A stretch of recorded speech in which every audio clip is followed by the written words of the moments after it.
Welcome back to Rockingham, North Carolina, where Dodge occupies 5 of the top 6 spots. Today's aerial coverage provided by Quaker State.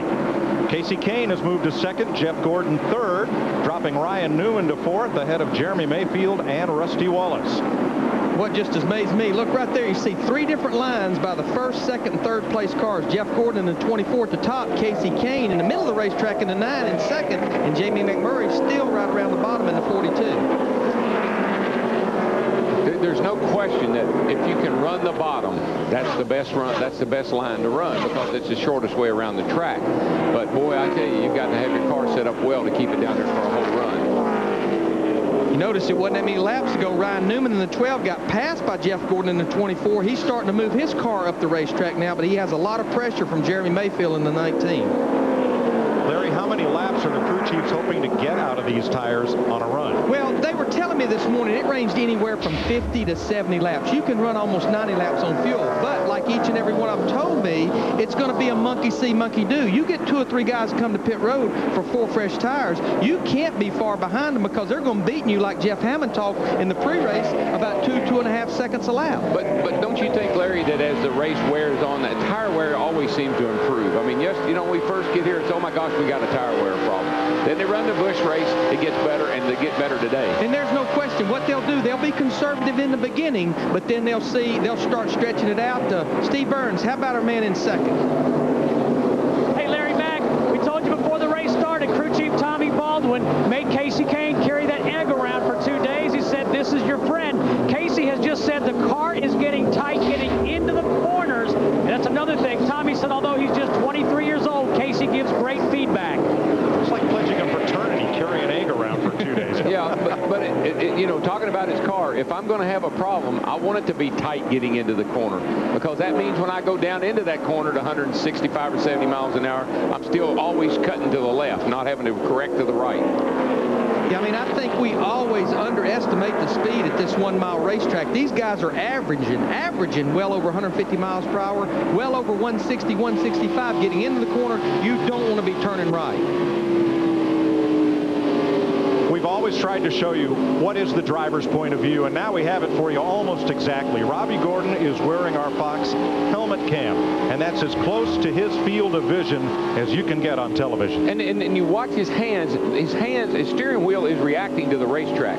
There are dips right there, right there.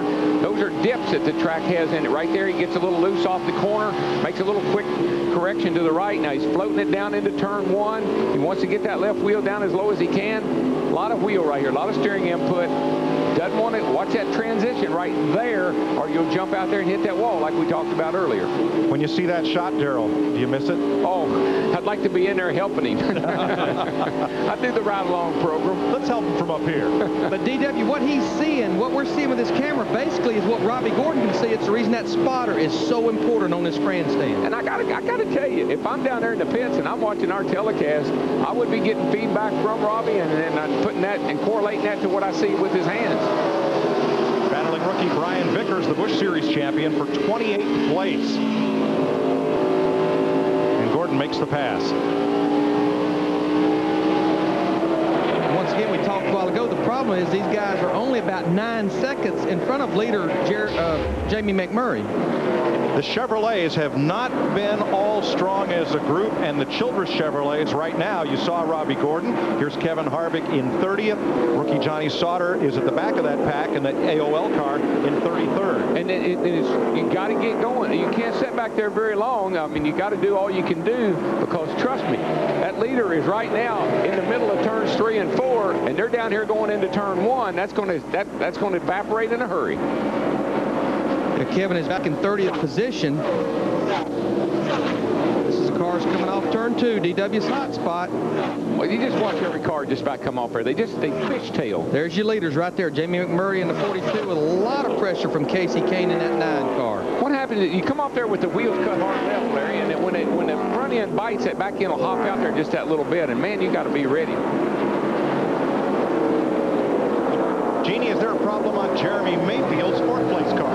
Well, guys, it looks like there could be. He's saying, first of all, that it is tight all the way through. And the bigger problem, he's been watching oil temperatures rise from Jump Street. Kenny Francis, the crew chief, said, look, buddy, we'll just hope for a caution. We can figure out what's wrong. Matt?